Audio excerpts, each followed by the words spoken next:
Good morning, Solid Steppers. This is Miss Ward coming to you from sunny South Florida. Just touching bases. I am headed to Boca Raton, take care of one of my customers this morning. And I was just thinking to myself how blessed I am. First of all, the fact that I got up this morning is phenomenal. The other piece is that, you know you're the bomb when you can listen to your own video and get a word. I was listening to my video about are you the pain point in your business? And I was listening to that. I was like, that sounds pretty good. Like I would take that advice. So points for me. If you don't celebrate you, who else will? Y'all better recognize. So today I was thinking about this whole preparation and pre-gaming for business.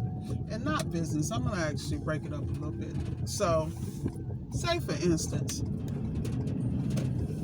look at how you plan your day when you get ready to go out here and handle these calls, right? Now you got some guys, they've been doing it so long, they feel like they don't have to plan that. They just kind of know, they go stop from stop to stop. They do this, they do that, then they like, oh, okay. So it's been real interesting just being able to coach and consult people on those areas. There's some guys out here that are phenomenal techs. There's some guys out here that are great business managers and things of that nature. But the reality is we all can fine tune. Like this morning, I've been up since 5, so I've been reviewing some things that I need to work on because I'm always growing and learning. So let's talk about pregame. I think that is definitely one of the points places that a lot of people have problems with. So I think the first thing you have to understand whenever you're pre-gaming for a customer, you need to have your model number and information, and you need to have a system in place where you can retrieve that from a customer, which means you have to coach and train your customers on how to give you that information. Some people talk to customers on the phone. I rarely do, and when I do, I'm extremely articulate and professional. But because I live in the day in 2021 and we have survived the pandemic, quote unquote, I think that every business should be outlined and should be layered with technology. I feel that most customers are accustomed to utilizing technology, and I feel that you should be using booking links and being able to have conversations with customers via text, email, and things of that nature. The reason it is that if a pandemic or anything else occurs, your business is bulletproof. So you have to think that when you're prepping for business or anything you want to do, how can I set this in motion so that if I remove me, this business will still run? So say you hired someone like a administrative assistant or virtual assistant, and they needed to handle this portion about gathering information and things of that nature.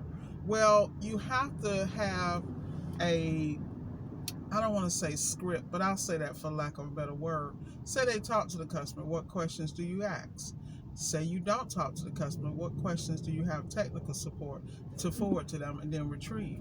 The thing about it is there has to be a way for you to have an interactive relationship with the client and the customer in such a way that they're, number one, comfortable locating the model number and serial number and providing that. You need the model number so you can look up your text sheets, but you need the serial number so you're clear about the age of the unit. Like with us, we try to steer clear of any units that are older than 5 years. Because I have such a large customer base and I have a large sector to pull from. I'm in South Florida, so we have people from different walks of life. We have several high-income zip codes, and where the appliance is of a certain caliber, the client is, they have the resources and discretionary income to pay for anything that we recommend. So all that is part of our business model. Now your business model may be different, and I'm not knocking anybody's, but you have to qualify your customer, and then when you're getting into your pregame mode, you should be able to retrieve all the information necessary in order for you to better serve them. So that is where our piece comes in with the model number. Our days of old, they really didn't get model numbers. They didn't get a lot of things. They wanted the customer really basically ignorant, just like they wanted to keep their technicians ignorant. they didn't want to train them on really understanding how to repair appliances, because it's not a win-win. As long as the boss or master had all the information, they could rule the game. That's exactly how I see it. So I believe that your staff and yourself should be fully versed in all areas when it comes to customer service, technical support, and being able to resolve the customer's issues. That initially starts with the initial conversation or exchange or text. So with my customers, I always send out a text directly from technical support requesting certain information, and I also include a link that will guide the customer, whether it be video or a Google link for the manufacturer that tells them where the model numbers are located.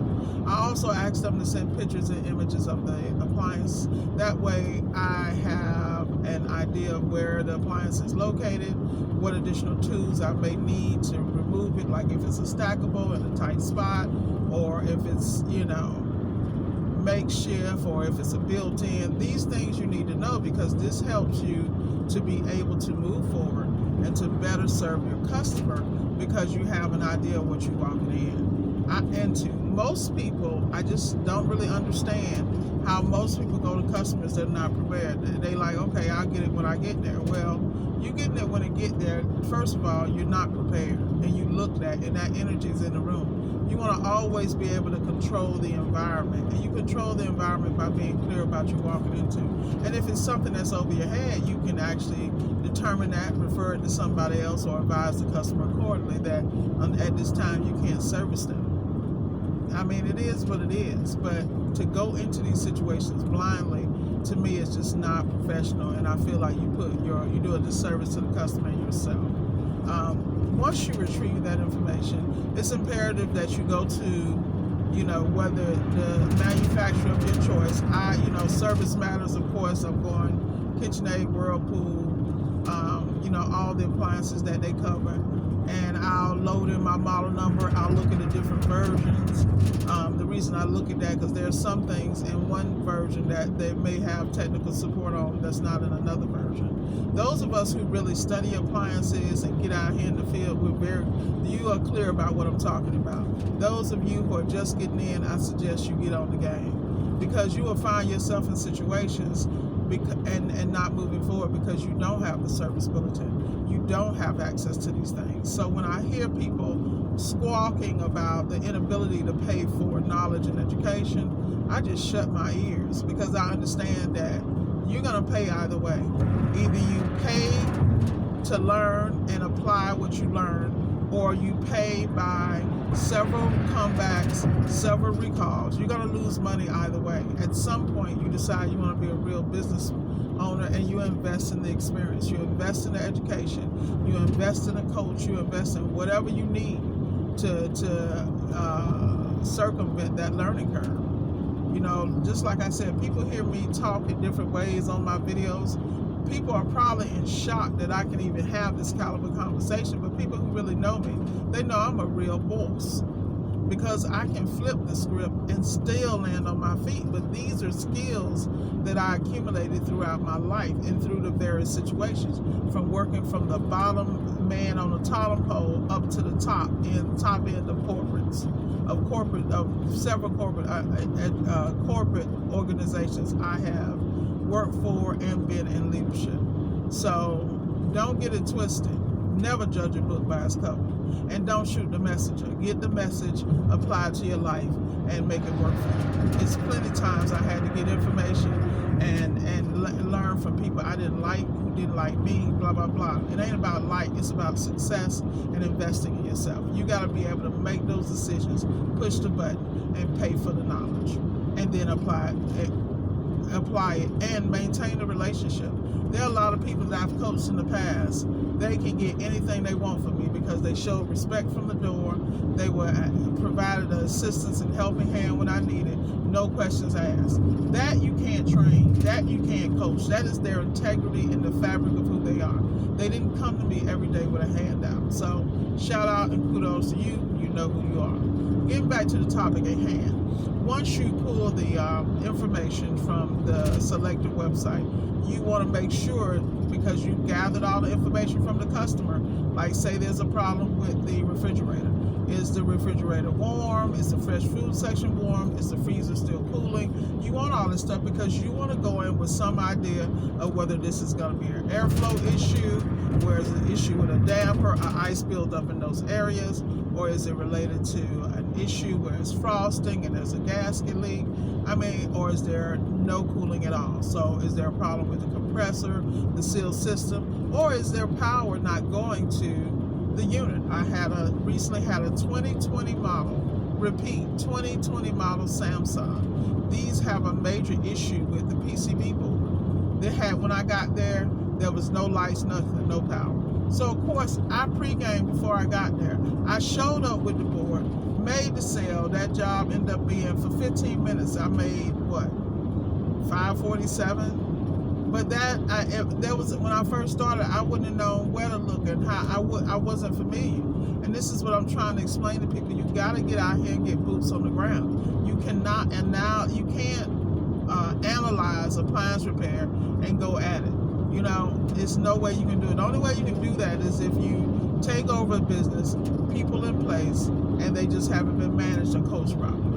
And then that's a whole different approach. But you got to figure out how you want your business to be and how you want to move. You know, and this is why the pregame is so important. With that said, I'm going to wrap up this video. I'm roughly about 17 minutes from my client, so I need to transform into super tech, super business owner, so I can make this Sunday chatter. With that said, I wish everyone the best, and I want you to keep your nose to the grind, and I want you to get it. You know, you don't have to have the money, but you dang sure better you be wearing out YouTube University. And if you want a coaching session, you know where the links are. If you need a consultation, you know where the links are. We cover all the bases, from call center management to pre-gaming to how to get more customers, how to transition from COD, from warranty to COD, how to maximize your returns from the warranty company. We do it all, and that's simply because we've taken the experiences that we've had as a team, rolled them up in these consultations so we can provide a service to our appliance repair community. With that said, again, I'm really signing off. Have a great day, solid steppers, and above all else, keep stepping.